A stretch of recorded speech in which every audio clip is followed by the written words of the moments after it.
That gets us to the end of this module and also to the end of the second and perhaps the hardest part of this course. The next module we'll discuss collections in Scala. Scala has a powerful and very thoughtfully designed set of collections which complement Scala's support for first class functions. It is this combination of powerful functional primitives and cleverly designed collections that really enable functional programming in Scala.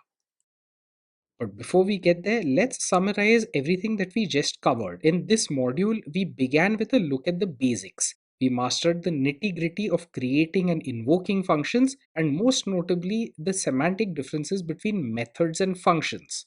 We saw firsthand how functions are objects that hold expression blocks, and how functions are objects while methods are not. Once that distinction was clear, it was relatively easy for us to grasp Scala's support for first class functions. We then made a quick tour of the various code reuse techniques that Scala has, particularly for function level code reuse. Three of the four mechanisms that we studied, default parameters, partially applied functions, and currying, are present in Scala but not in Java.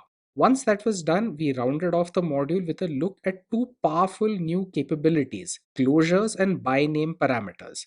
Both of these are language constructs that really come into their own when you are writing a framework, something like Spark, for instance. But even so, every Scala programmer ought to have at least a superficial understanding of how these powerful constructs work.